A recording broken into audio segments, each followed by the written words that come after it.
Hello students, welcome to brilliant study classes. आज हम पढ़ेंगे समांतर श्रेणी का इंपॉर्टेंट क्वेश्चन। ये प्रश्न नंबर 9 है। इसके पहले हमने बहुत सारे क्वेश्चन कर लिए हैं, तो ये भी बहुत इंपॉर्टेंट क्वेश्चन है, 2024 में आया हुआ क्वेश्चन। ठीक है, तो चलिए इसका हल स्टार्ट करते हैं बिना टाइम वेस्ट किए। हम आपका टाइम वेस्ट नहीं करना चाहते हैं क्योंकि आपके बोर्ड एग्जाम्स हैं। उस समांतर श्रेणी के प्रथम 51 पदों का योग ज्ञात कीजिए। देखो 51 पदों का योग दिया तो एस यानी सम ही दिया है, 51 है तो 51 लिखो। कितना दिया है, योग ज्ञात करना है, सॉरी, है ना। उस समांतर श्रेणी के प्रथम 51 पदों का योग ज्ञात कीजिए, ये निकालना है, जिसके दूसरे और तीसरे पद दिए हैं। दूसरे यानी A2 दिया है और तीसरा पद यानी कि A3 दिया है, 14 और 18। तो यहाँ से D निकल आएगा भाई, बड़े में से छोटा घटाते हैं ना, A3 में से A2 घटाते हैं, A3 में से A2 घटा के। देखो जब भी D निकालना हो तो बड़े में से छोटा, देखो दो पद दिए हैं ना, A3 दिया है A2 दिया है, तो A3 में से A2 घटा दो। तो A3 कितना दिया 18 माइनस A2 कितना दिया 14। ठीक है, तो 18 में से 14 जाएगा तो बचेगा 4। D का मान कितना आ गया, 4 आ गया। अब D का मान हमारा 4 आ गया है। अब इसके बाद आपको क्या करना है, अब आपको सबसे पहले A पता करना पड़ेगा। क्या पता करना पड़ेगा, A पता करना पड़ेगा। देखो इसके लिए फॉर्मूला होगा, जो फॉर्मूला होगा बता देता हूँ। SN बराबर n/2 और यहाँ पर A प्लस AN, ये वाला फॉर्मूला इसमें लग जाएगा। ठीक है, तो सबसे पहले आपको यहाँ प्रथम पद निकालना पड़ेगा, AN की वैल्यू निकालनी पड़ेगी। ठीक है, AN की वैल्यू क्या होती है, प्रथम पद होता है। तो प्रथम पद कब आएगा, जब A2 कब आया होगा, A2 कब आया होगा, जब A1 में D जुड़ा होगा।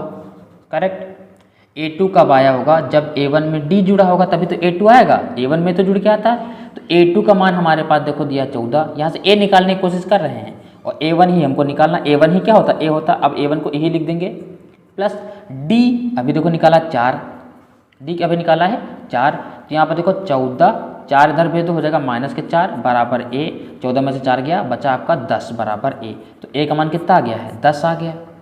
अब A का मान यहाँ पर रखना है, AN यहाँ पर रखना है। ठीक है, यहाँ पर A का मान आ गया है A, ये रहा ना। अब आपको 51 पदों का योग निकालना है। ठीक है, तो सबसे पहले हम एक बात करते हैं कि इसमें ये वाला फार्मूला ना लगाएं, दूसरा लगा देते हैं ये वाला। इसमें ये वाला नहीं लगेगा, ये वाला लगेगा कि n/2 2A n-1 और D, ये वाला लगेगा। ठीक है, ये वाला नहीं लगेगा।